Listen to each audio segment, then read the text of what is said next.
سلیقہ تہذیب طہارت اور نفاست صرف اچھی عادتیں نہیں بلکہ اسلام کی خوبصورت تعلیمات ہیں۔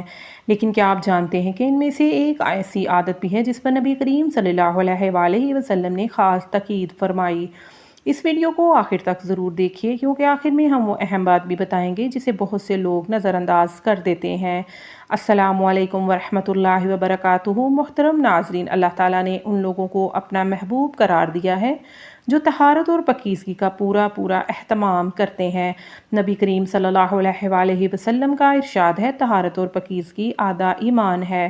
یعنی آدھا ایمان تو یہ ہے کہ آدمی روح کو پاک و صاف رکھے، اور آدھا ایمان یہ ہے کہ آدمی جسم کی صفائی اور پاکی کا خیال رکھے۔ روح کی طہارت اور نظافت یہ ہے کہ اکثر اسے کفر و شرک اور معصیت و ضلالت کی نجاسوں سے پاک رکھ کر صالح اور عقائد اور پاکیزہ اخلاق سے آراستہ کیا جائے، اور جسم کی طہارت و نظافت یہ ہے کہ اسے ظاہری ناپاکیوں سے پاک صاف رکھ کر نظافت اور سلیقے کے آداب سے آراستہ کیا جائے۔ سونے اٹھنے کے بعد ہاتھ دھونے بغیر پانی کے برتن میں ہاتھ نہ ڈالیے۔ کیا معلوم سوتے میں آپ کا ہاتھ کہاں کہاں پڑا ہو۔ غسل خانے کی زمین پر پیشاب کرنے سے پرہیز کریں، بالخصوص جب غسل خانے کی زمین پکی ہو۔ ضرورت سے فراغت کے لیے نہ قبلہ رخ بیٹھیے اور نہ قبلے کی طرف پیٹھ کیجیے۔ فراغت کے بعد ڈیلے اور پانی سے استنجا کیجیے یا صرف پانی سے طہارت حاصل کیجیے۔ ڈیوڈرنٹ کے وغیرہ سے استنجا نہ کیجیے، اور استنجے کے بعد صابن یا مٹی سے اچھی طرح ہاتھ دھو لیجیے۔ جب پیشاب یا پخانے کی ضرورت ہو تو کھانا کھانے نہ بیٹھیے، فراغت کے بعد کھانا کھائیے۔ کھانا وغیرہ کھانے کے لیے دایاں ہاتھ استعمال کیجیے، وضو میں بھی دائیں ہاتھ سے کام لیجیے، اور استنجا کرنے اور ناک وغیرہ صاف کرنے کے لیے بایاں ہاتھ استعمال کیجیے۔ مرد بائیں پاؤں پر پیشاب بیٹھ کر کیجیے۔ ہاں، اگر زمین میں بیٹھنے کے لائق نہ ہو یا کوئی اور واقعی مجبوری ہو تو کھڑے ہو کر پیشاب کر سکتے ہیں، لیکن عام حالات میں یہ بڑی گندی عادت ہے جس سے حتیٰ کہ پرہیز کرنا چاہیے۔ ندی، نہر کے گھاٹ پر، عام راستوں پر ایسی آمد و رفت کی جگہ کے لیے نہ بیٹھیے، اس سے دوسروں کو تکلیف بھی ہوتی ہے اور آداب و تہذیب کے خلاف بھی ہے۔ جب پیخانہ جانا ہو تو چپل پہن کر اور ٹوپی وغیرہ سے ڈھانپ کر جائیے، اور جاتے وقت یہ دعا پڑھیے، اللہم انی اعوذ بک من الخبث والخبائث۔ خدایا تیری پناہ چاہتا ہوں شیطان سے، ان شیطانوں سے بھی جو نر ہیں اور ان سے بھی جو مادہ ہیں۔ غفرانک، اے اللہ میں تجھ سے مغفرت کی دعا مانگتا ہوں۔ اور جب پخانے سے باہر آئیں تو یہ دعا پڑھیے، اللہ کا شکر ہے جس نے مجھ سے تکلیف کو دور کیا۔ ناک صاف کرنے یا بلغم تھوکنے کے لیے احتیاط کے ساتھ رومال دان استعمال کیجیے یا لوگوں کی نگاہ سے بچ کر اپنی ضرورت پوری کیجیے۔ بار بار ناک میں انگلی ڈالنے اور ناک کی گندگی نکالنے سے پرہیز کیجیے۔ اگر ناک صاف کرنے کی ضرورت ہو تو لوگوں کی نگاہ سے بچ کر اچھی طرح اطمینان سے صفائی کر لیجیے۔ رومال میں بلغم تھوک کر ملنے سے حتیٰ کہ پرہیز کیجیے، یہ بہت بری عادت ہے۔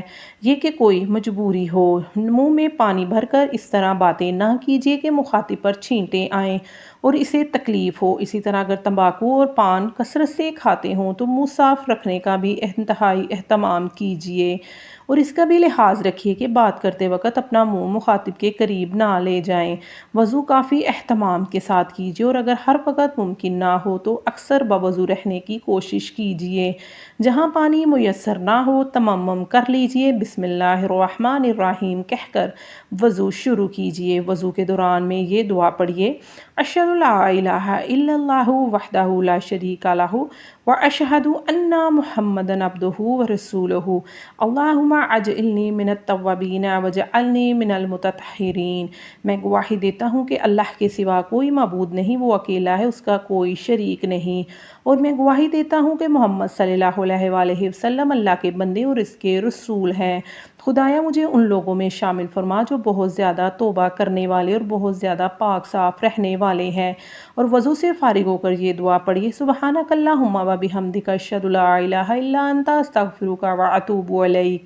خدایا تو پاک اور برتر ہے، اپنی حمد و ثنا کے ساتھ میں گواہی دیتا ہوں کہ کوئی معبود تیرے سوا نہیں، میں تجھ سے مغفرت کا طلبگار ہوں، وہ تیری طرف رجوع کرتا ہوں۔ نبی کریم صلی اللہ علیہ وآلہ وسلم کا ارشاد ہے، قیامت کے روز میری امت کی نشانی یہ ہوگی کہ ان کی پیشانیاں وضو کے اعضاء نور سے جگمگا رہے ہوں گے۔ پس جو شخص اپنے نور کو بڑھانا چاہے بڑھا لے۔ پابندی کے ساتھ مسواک کیجیے۔ نبی کریم صلی اللہ علیہ وآلہ وسلم کا ارشاد ہے کہ اگر مجھے امت کی تکلیف کا خیال نہ ہوتا تو میں ہر وضو میں انہیں مسواک کرنے کا حکم دیتا۔ ایک مرتبہ آپ صلی اللہ علیہ وسلم کے پاس کچھ لوگ آئے جن کے دانت پیلے ہو رہے تھے۔ آپ صلی اللہ علیہ وسلم نے دیکھ کر فرمایا مسواک کیا کرو، ہفتے میں ایک بار ضرور غسل کیجیے، جمعے کے دن غسل کا اہتمام کیجیے اور صاف ستھرے کپڑے پہن کر جمعے کی نماز میں شرکت کیجیے۔ نبی کریم صلی اللہ علیہ وآلہ وسلم نے فرمایا امانت کی ادائیگی آدمی کو جنت میں لے جاتی ہے۔ صحابہ نے پوچھا یا رسول اللہ امانت سے کیا مراد ہے؟ فرمایا ناپاکی سے پاک ہونے کے لیے غسل کرنا، اور اس سے بڑھ کر خدا نے کوئی امانت مقرر نہیں کی۔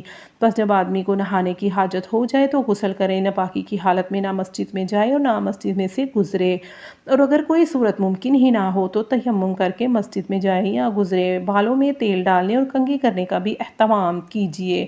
داڑھی کے بڑے ہوئے بے ڈنگے بالوں کو کینچی سے درست کرتے رہیے۔ آنکھوں میں سرما بھی لگائیے، ناخن ترشوائیے اور صاف رکھیے۔